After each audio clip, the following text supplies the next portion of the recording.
Hello friends, welcome back to my garden. I'm Erin, the Impatient Gardener.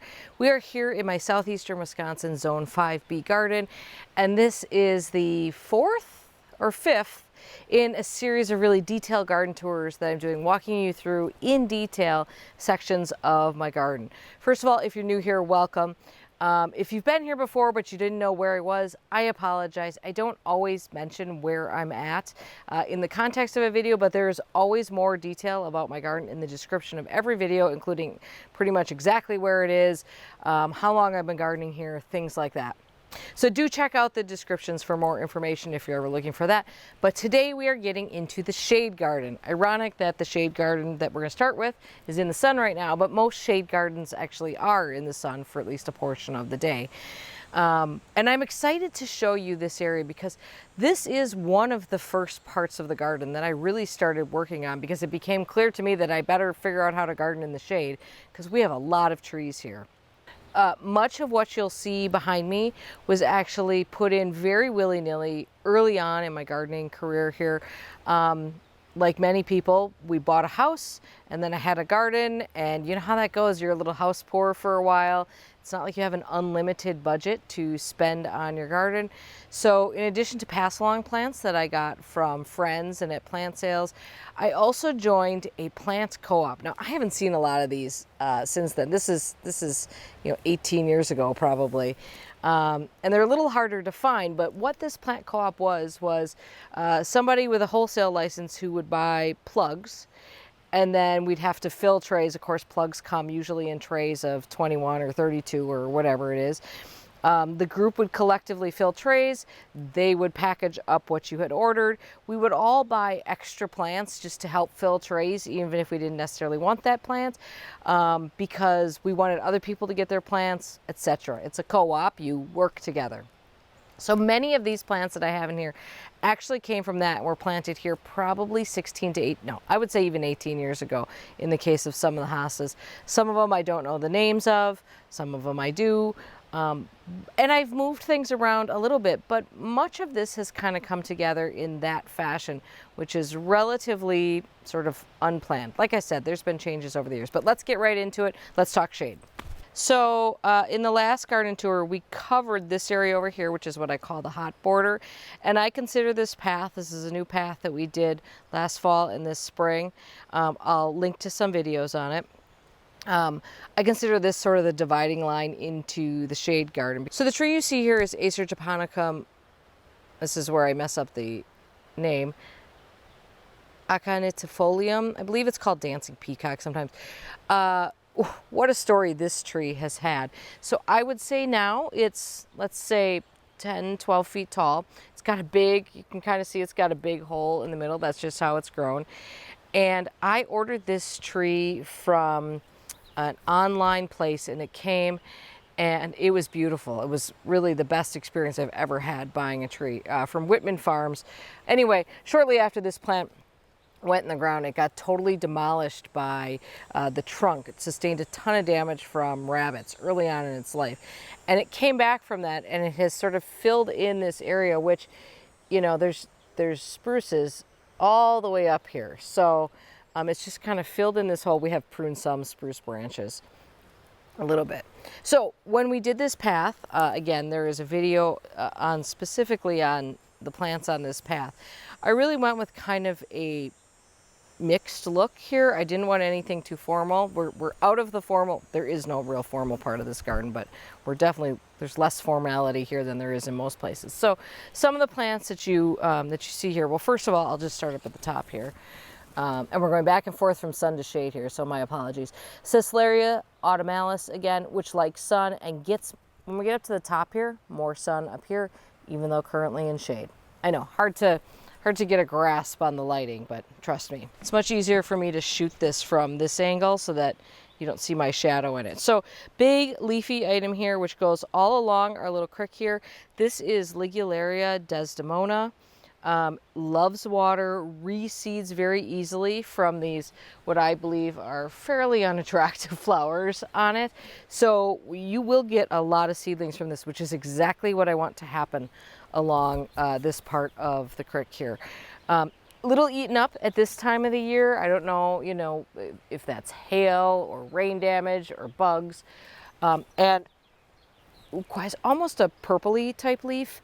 I think you can, once we get sort of down there, maybe I'll see if I can show you how it's a little bit more purple down there where there's more shade. Hacklencloa all gold. This is one of those go-to plants for me. This clump was moved from a clump, you know, I don't know. It's damn near original to this garden when I started putting plants in, because I kept moving around and dividing it. We've got some Boom Chocolata geranium here. Really fabulous, very adaptable for sun and shade.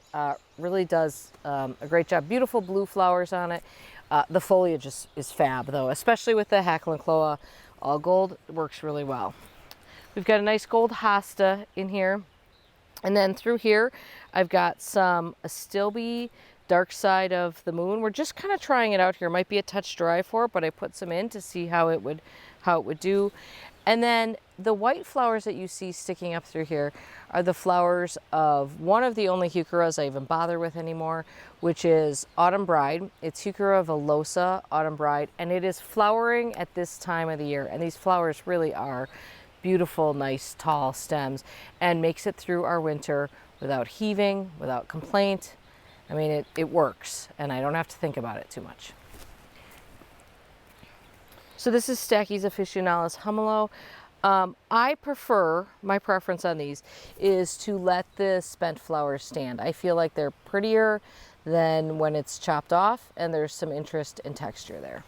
Through here we've got some Asterantia, kind of a new to me perennial that I just discovered a couple of years ago, and I'm like, well, where have I been?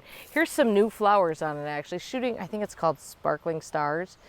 That's what the new flowers look like. Again, I've left some of the old flowers on it. You know, this is one of those things where you're the gardener, you decide if you want to experiment with leaving spent flowers and flower heads stand, or you want to cut them back because you prefer a different look. So this is a bed line that I've been changing quite a lot over the last 2 years, but I think I'm finally happy with it. If you look back here, you'll notice that I've created this bed line to match the circle garden over here, because this was feeling a little wishy-washy to me. I have talked about this before, but I've discovered that tiny little wavy borders do nothing for me. I like big intentional curves. I think certainly because this is a little bit bigger landscape, I think that helps. But also to me, it's a much bolder, more confident look. So a lot of my bed lines have been getting simpler, but with larger curves, larger arcs. Now there are a few sun plants that we'll talk about right here actually. And this is one of them. This is a Nicotiana that I grew from seed, and I don't think I'll be probably growing it again. I got this from Select Seeds. It's a variegated Nicotiana, so you can see the variegation on the leaves. The problem with variegation like this is, to me, it looks like someone spilled bleach on it or it's a disease. I prefer variegation that is much clearer and doesn't look like an accident. It's a Langsdorffia type, which happens to be probably my favorite type. And so it has gorgeous little, I mean, you can't go wrong with these super chartreuse, tiny little bell flowers. The flowers are beautiful. They're the same you would get with any Langsdorffii. I just don't know that, I don't know that the variegation is doing anything for me personally. Trying to bop around the sun here so that I don't get too much of my shadow in here. Now I do have this water bowl here. I've moved this around the garden over the years. I kind of thought it was a placeholder, but maybe it'll stay for a little bit longer. This is just a pot that I stuck a cork in the bottom of it. I fill it up with water, a little bit of black pond dye. I put cut flowers in it.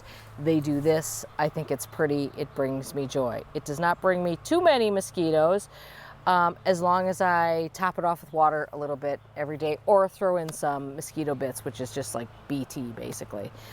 Either one of those will take care of a potential mosquito larvae issue. This front edge has been reworked over the past couple of years, and mostly what you see here is Feather Falls Carex, and then Blue Mouse Ears Hosta, which I had a whole bunch of. So I started dividing it and working it through here.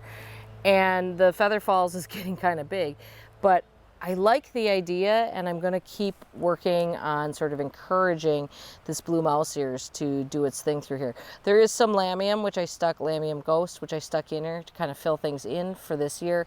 I'll pull some of that out because I want to give those hostas a chance to do their thing. Farther back in this bed is a series of things like epimedium, pulmonaria, a variety of hostas, hellebores, more large hostas. I guess they are bigger in the back, some of which have sustained a little bit of deer damage. A little bit more Hacklacloa in there.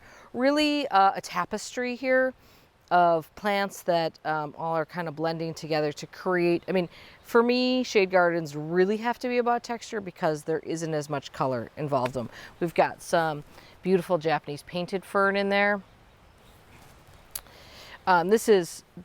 These two clumps right here are uvula, which are a beautiful spring bloomer. I'll be dividing those probably this fall. In between here is shredded umbrella plant.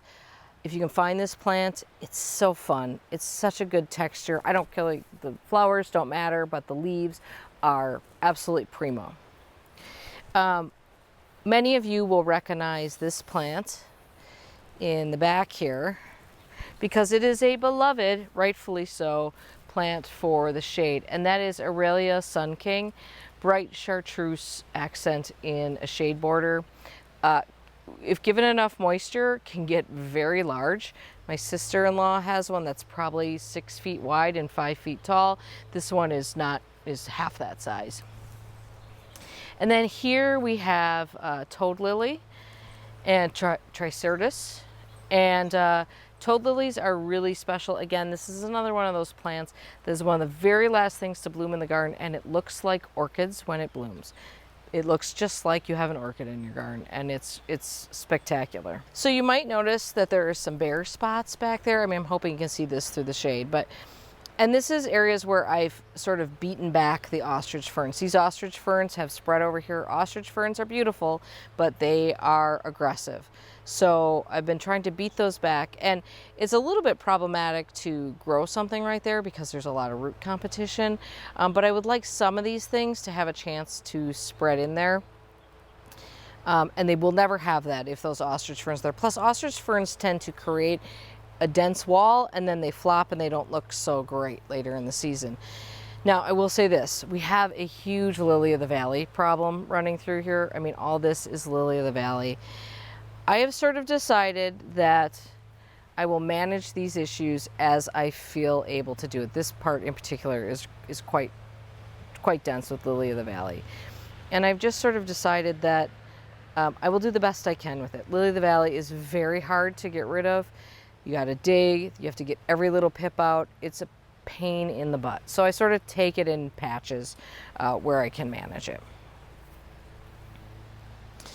I have been sort of rearranging ferns in here, clumping them together to create a bigger show. So some of these have been moved around so that they are together. Here's another, this is one of the last big existing clumps of blue mouse ears hosta here.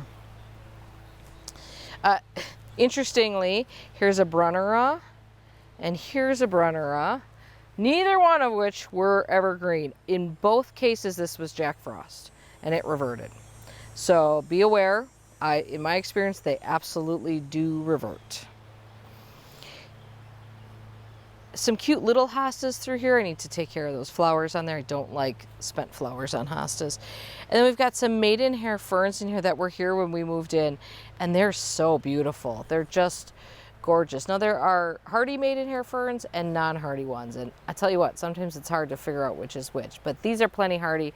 And they're gorgeous texture. I love those, actually. I would be happy to have many more of those. So as we move around the edge here, I've got this little bench here.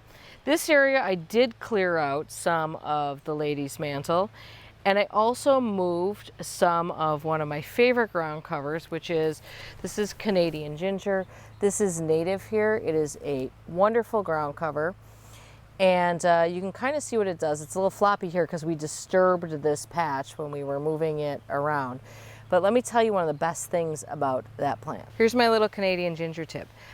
Canadian ginger is slightly allelopathic, which means that it has a chemical in it that prevents other plants from growing around it. So it is actually a plant that you can use to prevent weeds from growing. And I have been successful in removing very carefully and with a lot of purpose creeping bellflower from an area, planting Canadian ginger there, and having it beat back the creeping bellflower. And if you know creeping bellflower, you know that it's about the worst it gets. So, and it holds its own with the lily of the valley too. So fabulous alternative, really excellent native ground cover. So through here where we pulled that out, I have planted, now they're very little babies, but they are adorable little primulas, quite a selection of them, given to me by a local gardener who is like a primula expert, and most of these are his breeding, and I was very honored to get some of his seedlings. So we're trying to grow some primulas through here. I hope they work. Because I feel a sense of duty to those primulas that he gave me. Some more ferns in here, and then we've got some more hostas. Now some of these I actually have labeled, like that lucky guy still has an original label from, you know, decades ago, Deja Blue. And then same thing, we're talking hostas. These are all, you know, your ground cover type of, you know, textural shade plants. This is Hacklencloa macra aureola, which is probably one of the most common ones. It's got the stripe in it. It does not grow as well for me as the other varieties, but it looks pretty good in this spot here. Now here we are under, just to tell you where we're under here. So here we've got a giant, enormous maple, like huge maple. And then over here, this is a beech tree that we're under, kind of a smaller tree, was small when we moved in. So that's some of the, you know, what we're dealing with. Shade is almost dry, always dry shade, I feel like, because it's usually under a tree. Okay, more epimediums. Oh, this is a beautiful fern. I got to look up the name of that one for you, which is escaping me right now, but it's such a beautiful, beautiful fern. More Japanese painted ferns in here, more epimedium. This is a ghost fern, which is, I believe, a cross of a Japanese painted fern. More upright and kind of a, what would you call that, sort of a bluey silver foliage. Empress Wu hosta.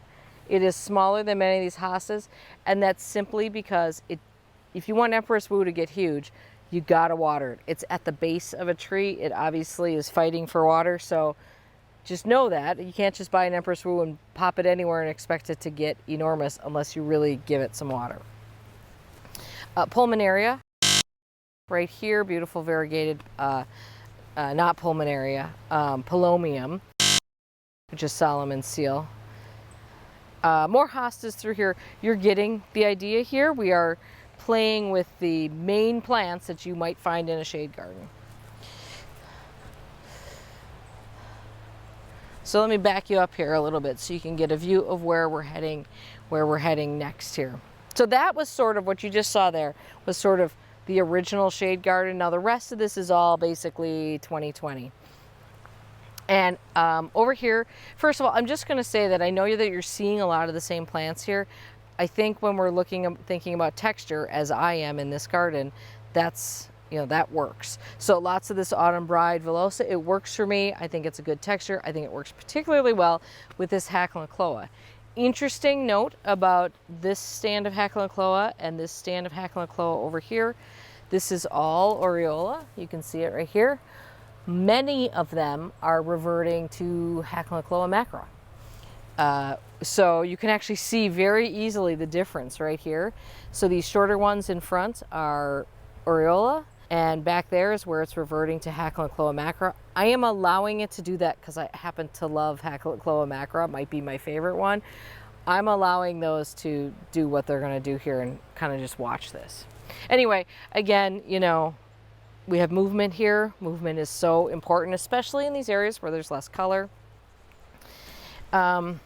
I planted some, this is Heucherella right here. There was a lot more of these. These have not been coming back. I mean, I probably had, I bet 9 of them in here, and now I think I can see 4.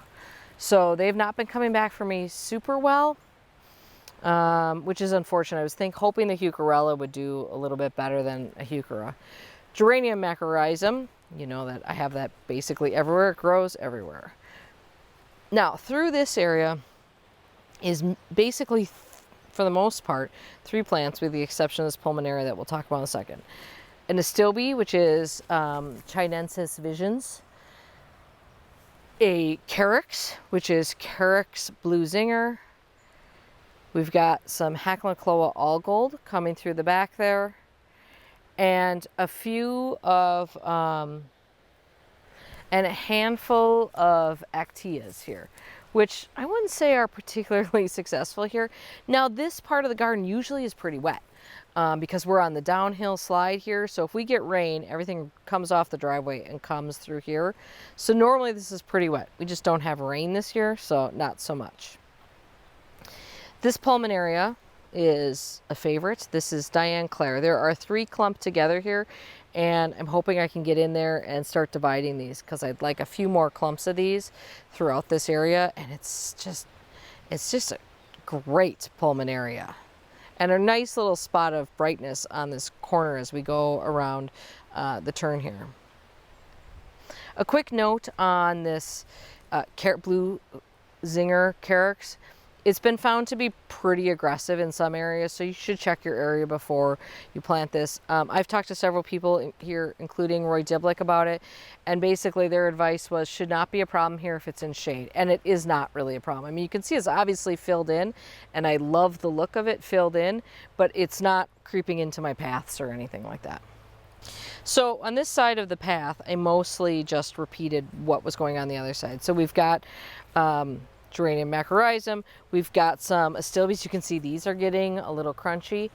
Now, I leave the spent flowers on my astilbes. I think they're pretty. I think the brown is pretty. I think I'd rather have that than nothing. So I leave those standing. As we come around the corner, we have a new tree here this year. This is Cornus cusa Big Apple, which is a big apple dogwood. I saw this plant at the Maine Botanical Garden, Coastal Botanical Garden last year and fell in love, and I thought we are going to try to grow one of those. So I ordered one. Now, it's named Big Apple because it puts on these really big fruits. This is one of them. This is not the size of the mature fruit that I saw on the one in Maine, which was about the size of a golf ball. But that's what we're looking for here. We'll see. I hope it does well here. It will get quite large, so I will have to prune up from the bottom. Obviously, it's around a path, so in time this will get quite large, and pruning will need to be done. Okay, as we come around the corner, the fern over here is Crested Surf, Japanese painted fern, which is another Japanese painted fern, but called Crested Surf because, let's find a good one for you. The tips have this little wavy bit on them. It's just kind of a different take on a Japanese painted fern. It's pretty and very textural. More of the Heucherella over there. One of them made their way over to the path over here. I don't know what he's doing out here, but maybe the path sort of has changed shape. But all this bare area that you see here was this Heucherella. So I'm going to say that's not working out great here, and I probably need to find something else. But I do like the different foliage color is quite nice here. These tall things that you see standing up here, which are huge and tall, this is Thalictrum ellen. And obviously these are done for. They're kind of powdery mildewy looking, but I leave them here because I think this height is nice in the garden. I think it adds interest. You can see that we have new foliage coming at the bottom here. White flowers, very tall. As long as these will stand up, I let them stay here.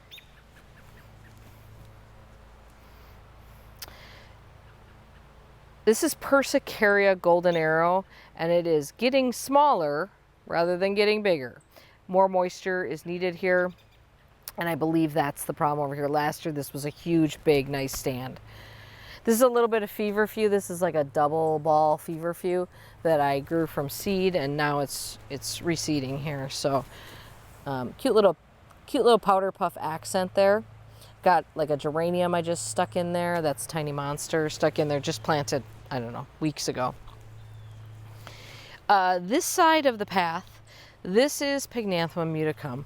which is a sun plant, but can get pushed into shade. And this area actually does get quite a bit of sun here later in the day. And I planted a lot of plants. This area is probably, if I had to guess where this is growing, this is probably like an 8-foot by 6-foot patch, maybe 5-foot patch. And it's not aggressive. It's not a true mint.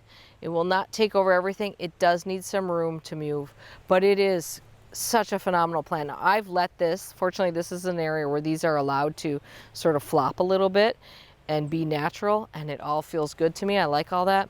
The flower heads are really just, I mean, they're very simple, but they're beautiful. And I'll tell you what, people ask about this plant all the time. Ooh. In front of me here is Millennia Transparent. This is a sun grass, make no mistake, that is not a shade plant. There's actually 2 there. There were 3, and I pulled one out. We might have to take another one out. It was not good planning to put 2 there, or 3 there originally. So we're gonna pick up the rest of this garden when we talk about the sunny part of this border, because even though it's not sunny right now, that is the sunny part of it. And we're gonna walk over here and start talking about this, because this half is the shade area. By the way, here is, you can see through here, we've got that ligularia, which is really blooming there. Dealing with this creek bed is really hard. It's a real weedy mess. We really spend a lot of time in the trenches dealing with really aggressive invasive weeds in here. Looking really good right now, but it's tough to do. And the sooner I can get something to establish here to compete against those weeds, the better off we'll be. Part of the problem is that this creek is very poorly formed. So when it is running, sometimes the water will go quite a ways up to here. You know, I didn't really realize that at the time. Years ago, we probably should have had someone come in here and dig this out and properly form these walls. I think it's too late now. So, big oak tree here. Beautiful, gorgeous oak tree, which is the context for what's growing underneath it. So I'm trying some Carex Bluesinger underneath here. This is Creeping Bellflower Alley over here. So I do try to keep that out of here. I've got a little bit of mullein down here. This is a weed to me, but it can stay there for right now. It's pretty. I can always pull it out later. At least it's something planted there. As we come up in this area, keep in mind, much of this I actually just planted. Like this front edge is just planted. But back here is Carex pennsylvanica, which is, you know, really the perfect thing to grow underneath an oak tree. And it's creating a nice little mat here. I think this is quite pretty. Some people might find that too messy. I think it's very pretty. This year I went in and I planted, like, I popped in a shredded umbrella plant. I popped in a couple of thalictrums. There is actually a hosta down there and it's not looking good. Again, this is another spot where I have to beat back the lily of the valley. Got another Aurelia Sun King right here.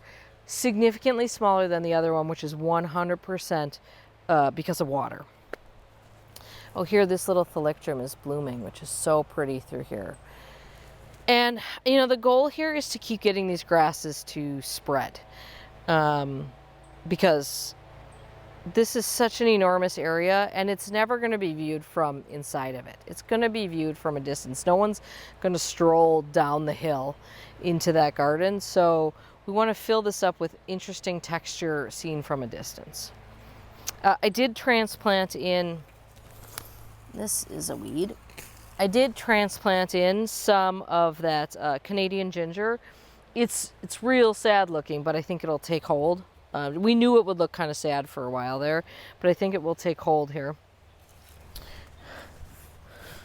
And then I did plant in, this is Dryopteris brilliant, which turns a really bright orange color. But, you know, ferns, if you're talking texture, which we are here, I mean, ferns is where it's at, right? So feathery, you've got the, you know, kind of the grassy texture here. You've got the what we call this feathery foliage, of the ferns. You've got hopefully some hostas that get a little bit bigger, along with that Canadian ginger. And you start talking about a texture story here that is very appealing to me. I also have some epimediums that I've planted in here.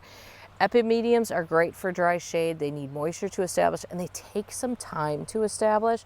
So we've got a few, like this is Spine Tingler. These are very small plants, planted last year actually. Now let's talk about this fabulous plant on the front here, which is, I'm a little bit obsessed with this. Carex plantaginia. It's seersucker-leafed or seersucker carex. Adorable little carex with kind of a limey color and such a nice bold foliage to contrast with the Carex pennsylvanica. Some ferns through here. Again, more ferns.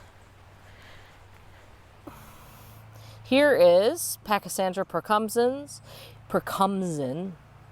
If you ever see a label like this, which is essentially like a paint stick that's been painted with a marker on it, that means that plant came from Roy. And this is a native Pachysandra. And I think it's good. He suggested I planted it. He brought me some, suggested I planted in this area.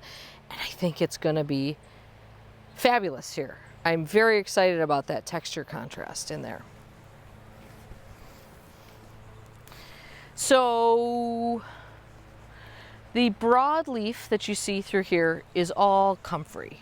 Now this is Bocking 14, and that is a type that does not reseed. It is sterile, which is kind of important with comfrey because comfrey can end up everywhere. But you can see I've got several clumps of it. I love it. It's fabulous for your compost. You can make comfrey tea from it, which is an excellent fertilizer. It holds up here well in the shade. Nothing eats it. You know, I think it's a good texture. Now, one of the plants that I desperately want to get is a variegated comfrey called Axminster Gold. I'm on waiting lists for it at about 3 different nurseries where I found it. And one of these days I will have it, and I will put that in this spot with this other comfrey, and it will be amazing. A little bit of Calamintha Montrose White right here, which I'm able to get away with because the sun kind of sneaks through here. So this little corner is a little bit sunnier. This part of the garden is, honestly, most of this was planted this year or at the end of last year. This is about filling space. So I am looking for plants that will fill up space in here. So Lamium Ghost, planted, moved from other parts of the garden.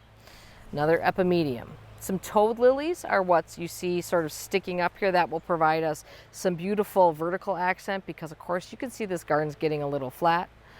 I got some beautiful Brunneras. I believe this is, well, we have a tag, so why don't I just read it? Alexandria is this Brunnera. We've got a few of those, so we'll get some silver working through here. We've got some dwarf goat's beards,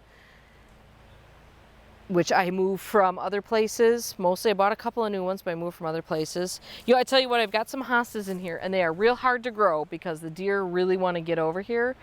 But if I can keep the deer from getting at them, they do okay. I should probably, I mean, if I watered them more, they'd be doing much better. But that bold foliage, like a big hosta in here, will make this fill out quite nicely. We've got some Carex rosea in here. And that's interesting. So this is, I did not cut it back last year. So this is a good example of what it does.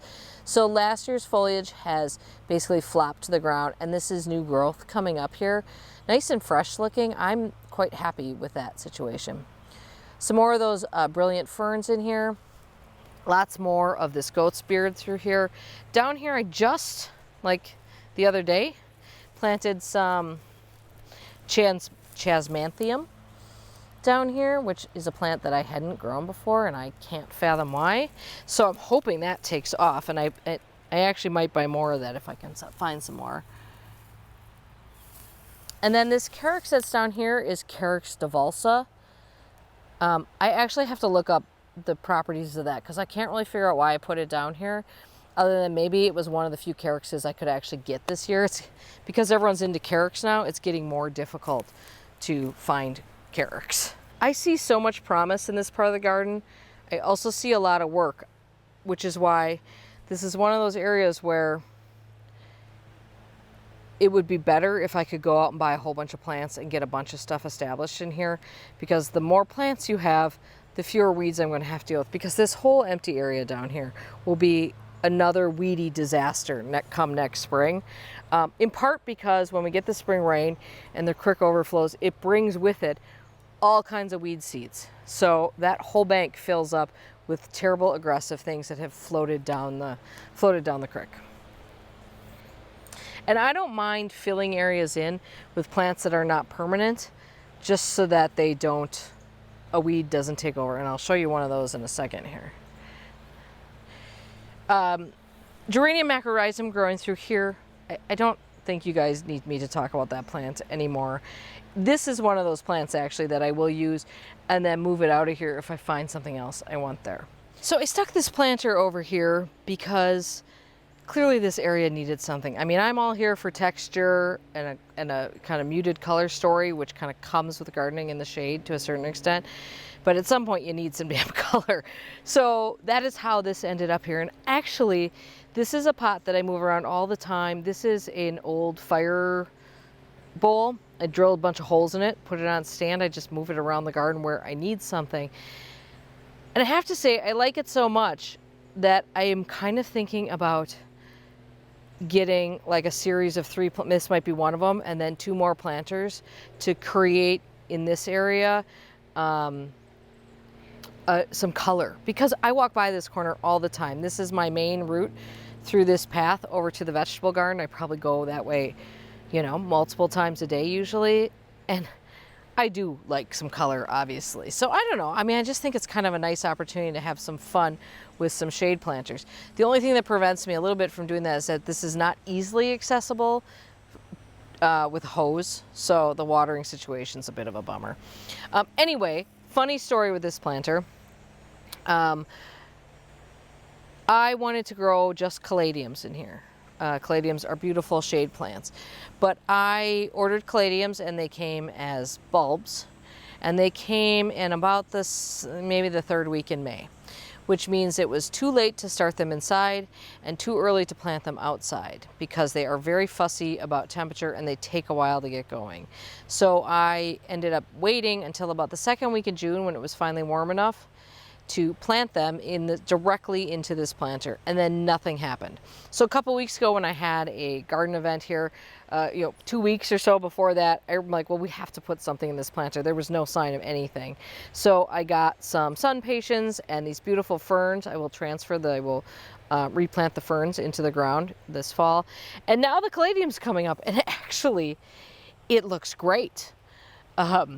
I didn't expect that caladium was ever going to come up, to be honest. I thought maybe the squirrels had gotten it all. I mean, here's some really nice leaves over here, and I think it looks fabulous. So, happy accident.